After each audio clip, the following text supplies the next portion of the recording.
Salut les amis. Alors aujourd'hui il y a pas mal de vent mais j'ai pas le choix. Ça fait un mois que j'essaye de faire la vidéo sur la Deauville et il pleut, il y a du vent. J'ai dit tant pis, aujourd'hui on essaye.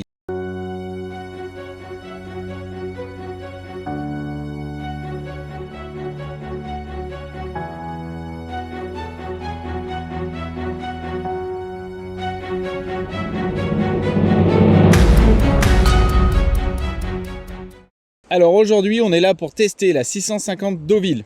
Oui, je n'ai plus la diversion, je l'ai vendue. Alors ça va être un petit peu la tournure de la chaîne maintenant. Il y en a que je vais garder, il y en a que je vais pas garder. J'ai juste envie de me faire plaisir et d'essayer pas mal de petites motos que je peux chiner pas trop cher. Et ça c'est une moto que j'ai achetée avec quelques défauts au mois d'août. J'ai réparé ces quelques défauts. Il en reste, mais il n'y a aucun souci pour rouler avec.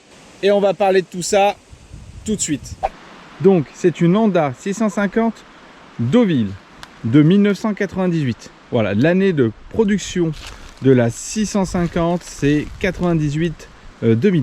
C'est la remplaçante de la Honda NTV Reveré. La Honda NTV Reveré, c'était un roadster. Et du coup, en gros, c'est la même chose que la Deauville, sauf qu'ils lui ont collé un carénage, des valises, tout pour une utilisation un petit peu plus sur le voyage, tout en gardant l'esprit citadine.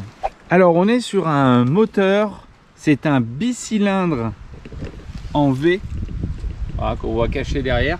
C'est le même que la Reveré, c'est quasiment la même structure qu'une Transalp. Et ce 650 il va développer 55 chevaux. C'est un refroidissement liquide. On peut voir le radiateur qui est situé dessous. Et sur cette moto là, on va avoir, comme sur la Reveré, une transmission à cardan. On va retrouver une fourche identique en 41 mm. Je crois qu'il y a 115 mm ou 116 mm de débattement à l'avant. On va se retrouver sur un freinage Brembo. Hein, on est sur un freinage double disque avec un étrier de chaque côté, double piston. Au milieu, encore identique, on voit pas bien, voilà, encore identique à la NTV. On va se retrouver avec un mono amortisseur de 120 mm de débattement qu'on va pouvoir venir régler en précharge en enlevant la selle, tac, et en venant actionner la petite molette ici. Alors tous les caches, voilà, ça se déclipse. Et ici on vient régler la précharge du mono amortisseur. À l'arrière on va retrouver un frein à disque avec un étrier simple piston Nissin. Pour les pneus qui sont neufs sur celle-là, c'est du 17 120 70 en Michelin. Et à l'arrière aussi neuf, c'est du Michelin, on est en 17 150 par 70.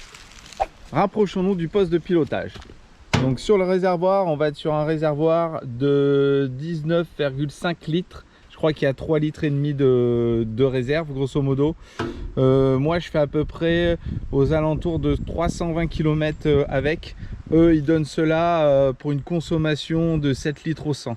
Moi je pense que ça peut arriver à consommer un peu moins. Le tableau de bord, rien de plus basique.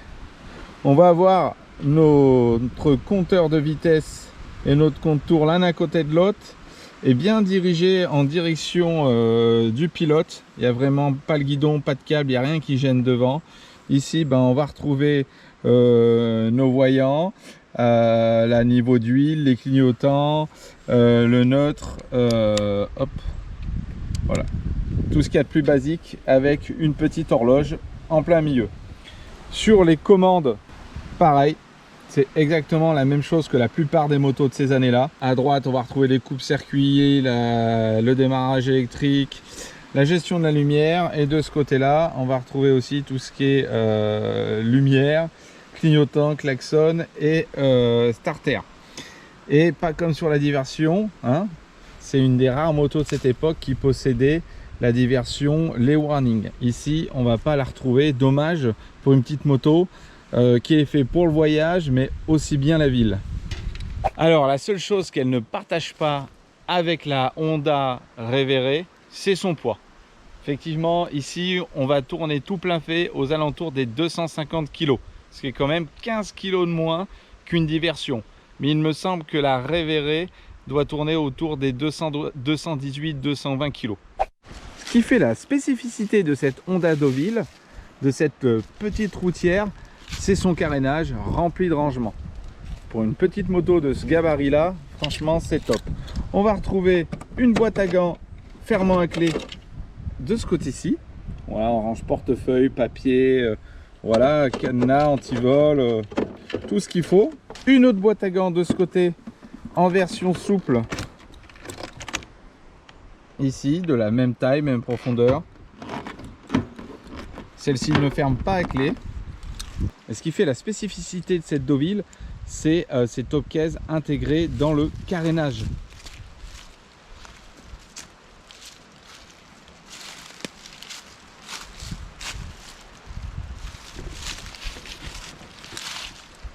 Alors, ici, sur notre top case de gauche, on a une capacité de 19 litres et demi, pour être précis. Et ici, sur notre top case droit, on va avoir 17 litres et demi.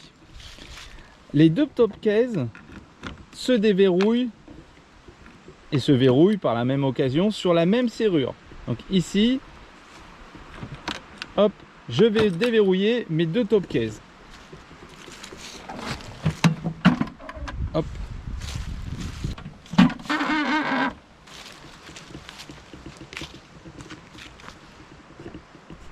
Et ça, je trouve le système plutôt ingénieux et pratique. En vrai, ce qu'il aurait manqué, c'est d'arriver à faire un petit passage ici. Bon, il y a le cadre, il y a tout. Entre celui-là et celui-là. Peut-être un petit tube dans la longueur qui aurait permis de ranger 2-3 bricoles un peu plus longues. Ça aurait été rigolo qu'ils arrivent à faire ça. Et je pense que c'est assez compliqué avec le châssis, le passage de roue, etc. Il y avait la possibilité en option de changer juste les portes des valises. On pouvait les commander plus grand pour augmenter sa capacité. Et c'est pas tout. Dans les options aussi, on avait le choix d'avoir une radio. Si vous voyez ici, on a la place prédécoupée pour mettre une enceinte à gauche et à droite. Et je pense qu'en fait, ce vide-poche là où il n'y a pas la serrure, à mon avis, le poste pouvait se trouver dedans. J'ai envie de dire comme sa grande sœur, la Goldwyn. Au niveau des carénages, on pouvait encore ajouter d'autres options, comme ces protections contre le vent pour les pieds. Ça, c'est une option, ce n'est pas d'origine. Alors, je ne l'ai pas encore trop prise quand il fait froid, mais apparemment, ça protège bien les pieds du froid et des petites pluies. Alors moi, sur cette Deauville que j'ai achetée, je l'ai achetée avec quelques défauts. Je vais être honnête, j'ai payé ça 800 €. Et je l'ai prise parce qu'elle était à côté de chez moi. Hein. Je ne recherchais absolument pas une Deauville. En défaut, j'avais un joint speed de fourche à faire. Donc évidemment, j'ai vidangé les deux. Hein. Donc changé, c'était celui-là qui fuyait. Et j'ai vu que c'était pas la seule à avoir eu ce défaut sur les forums. Et ben, elle a eu le maître cylindre ici qui a lâché ou qui s'est bouché. C'est-à-dire que la moto, on roulait et au bout d'1 kilomètre ou deux, et ben, le liquide ne circulait plus comme il faut. Et je pense que c'est ça, d'après ce que j'ai lu sur les forums, il y a une espèce de retour avec le liquide de frein à l'intérieur. Et les plaquettes se serraient tout seules au bout d'un moment sur les disques jusqu'à bloquer la roue. Et il fallait, avec une petite clé, dévisser légèrement la vis de purge pour pouvoir débloquer tout ça et repartir. Alors c'est ce qui est arrivé à l'ancien propriétaire. Du coup, la roue s'est bloquée. Il a voulu la mettre à l'abri sur le trottoir avec la roue qui forçait. Et en faisant ça, la moto a chuté. Alors elle n'a pas grand chose parce que ici en fait il y a un arceau qui évite d'abîmer complètement le carénage. Et elle aurait pu être moins cassé que ça sur le carénage. Parce que simplement, il y avait une petite vis qui a dû se défaire ou je sais pas, ou qui a dû mal être montée. Ce qui fait qu'il restait qu'une vis là-dessus. Et que l'arceau, lui, eh ben, il a légèrement bougé. Ce qui fait que ça a cassé le petit bout du carénage ici et là. Et ici. Voilà, on a fait une petite répa. Ça m'empêche pas de tout remettre, même la protection. Voilà, c'est juste esthétique. Évidemment, la vis a été remise en place comme il faut. La protection maintenant marche comme il faut. Et le guidon n'a même pas touché. La poignée, rien n'est abîmé. Ni le rétro, je vois qu'il est quasiment même pas griffé. On sait même pas si c'est si ça vient de là. J'ai dû changer aussi. Bon, ça c'est le jeu quand on achète de l'occasion. Hein. Le vendeur n'était pas forcément au courant puisque c'était pas sa moto principale, il s'en servait juste pour aller au boulot. Et en roulant un petit peu, surtout cet été, et puis c'est peut-être arrivé après, il faisait très chaud. Et c'est une maladie sur la plupart de ces motos, comme les Transalp, comme les Révéré, sur pas mal de petits Honda, voilà, c'est le régulateur de tension. Il commençait à faire n'importe quoi, à être bouillant, et du coup je l'ai changé. Ça m'a permis de récupérer un ralenti au top et d'avoir une tension qui était bonne et qui montait pas au-dessus de 14,5 de tension, quoi. Le petit régulateur de tension, lui, il y a le petit évent qui est là pour le refroidir et en fait, eh ben, il va juste se retrouver ici à l'intérieur. Alors la GoPro, voilà, elle est pas très bonne pour faire les mises au point à l'ombre, mais voilà, c'est une petite pièce qui coûte pas très cher. Alors du coup ici, comment j'ai réparé les freins? J'aurais pu sûrement déboucher le système de freinage, etc. Moi je me suis pas embêté, des pièces d'occasion pour les Deauville, il y en a des tas sur internet. Donc j'ai racheté un mètre cylindre correspondant, mètre cylindre Brembo. Voilà, ça vaut 50 balles. J'ai changé, ça remarche, pas de souci, des fois il faut pas se prendre la tête. Donc le joint spi, le mètre cylindre, régulateur de tension. Voilà, c'est tout ce que j'ai fait sur la moto et un petit peu d'esthétique pour qu'elle soit présentable. Et franchement, c'est parfait pour rouler, quoi. Sachant qu'en plus, cette moto-là, elle a les pneus neufs à l'avant, les pneus neufs à l'arrière. La vidange avait été faite, vidange de cardan aussi. Les plaquettes, les disques, tout était beau. Allez, maintenant on va passer au petit test routier. Je vous reprends tout de suite. Allez, c'est parti. Au premier abord, sur cette Deauville, on est vraiment plutôt bien installé. Position de conduite dos droit.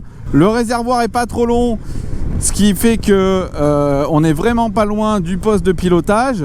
J'avais dû rapprocher le guidon sur la diversion. J'ai une sensation de conduire une Transalp. Alors oui, je suis moins haut, mais c'est super agile en fait.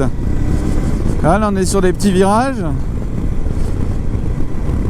C'est vraiment, on a l'impression d'avoir un trail entre les mains, un trail déguisé en citadine. C'est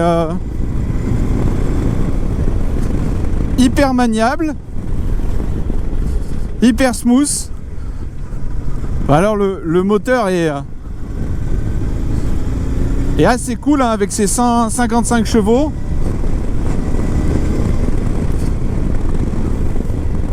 Ça vibre un peu. Mais franchement, par rapport aux motos de ces époques-là, c'est très correct, très correct. Je sais qu'ils ont retravaillé ça sur la 700 et que ça vibre plus du tout. C'est pas très coupleux, hein. Faut pas hésiter à mettre un peu dans la poignée. Alors bon, esthétiquement, c'est clair, on aime ou on n'aime pas. Mais alors ça... Tu vois, pour ceux qui trouvent la diversion un peu lourde à manier, qui écartent un peu trop les cuisses, celle-là, moi je fais 1m80, je touche vraiment les deux pieds au sol, j'ai pas les jambes écartées. Non, elle est très rassurante avec une capacité de chargement. Alors je l'ai pas dit, j'ai aussi le top case de la même couleur que la moto. Et ça, c'est vraiment agréable. C'est un petit couteau suisse. Oh là là, ah, j'adore son petit comportement là sur ces petits virages. Tac, c'est rassurant. Tu vois, tu sens pas du tout le poids de la moto à chaque fois que tu l'inscris dans une courbe. Je te jure, c'est marrant parce que t'es plus bas quoi, mais t'as vraiment la... Ça me redonne des sensations de la Transalp. J'ai envie d'en racheter une Transalp. C'est la moto qui pour moi, même la panne européenne inclus, est la plus confortable que j'ai eue. Si j'ai une moto à conseiller pas cher pour faire des petits road trips, franchement la Deauville quoi. Pas cher même pour tout faire quoi. Tu veux faire de la ville et tout, voilà. Alors si, petit regret, tu veux rentrer ton casque dans la Deauville, eh ben faut un top case. Ah, dans les valises, le casque ne rentre pas. C'est parti pour le demi-tour. Alors là, je suis sur une petite route parce qu'il y avait beaucoup de vent. Si je suis bien placé. Hop. On est placé pour le demi-tour. On va braquer. Donc déjà, elle est rassurante. Hop. On braque à fond. Là, la route est vraiment étroite. On rebraque à fond de l'autre côté. L'avantage, c'est que j'ai vraiment bien les pieds au sol. Hop. Voilà, très agile, rien à dire. Bon là, je vais faire un petit test de freinage. Tranquille parce qu'il y a les feuilles. Le placement du drone n'est pas le top, mais voilà, il est à l'abri dans la forêt. C'est toujours plus sympa d'avoir une vue d'en haut. Allez, c'est parti. On accélère. Et on freine. J'y vais doucement, il y a les feuilles. Voilà. Et en fait, quand on freine, elle va s'écraser de l'avant et en même temps s'écraser un peu de l'arrière. Elle va pas faire un énorme transfert de poids sur l'avant. Elle va vraiment être assez stable. Hein. Elle est vraiment assez rassurante. Hein. Franchement, c'est une moto parfaite pour un débutant. Hein. Avant que j'ai plus du tout de batterie, on va se faire un petit test de maniabilité à l'arrêt. Et vous allez voir que la moto, franchement, pour une moto de 250 kg, ça se manipule bien. Hop, un sur le frein, on retourne.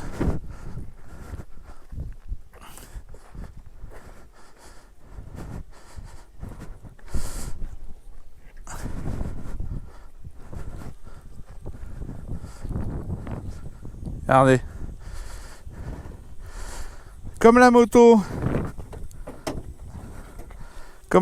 est basse, le centre de gravité est plutôt bien réparti.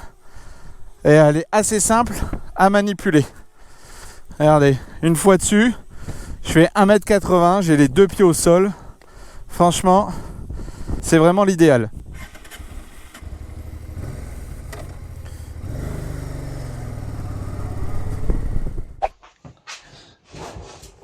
Et voilà, la vidéo du test de la Deauville se termine ici. Désolé pour le son ou des fois les quelques images, j'ai dû limiter un petit peu par rapport à la météo. Mais en conclusion, la Deauville pour moi reste une excellente moto. C'est une moto oubliée, un petit peu comme la Yamaha Diversion.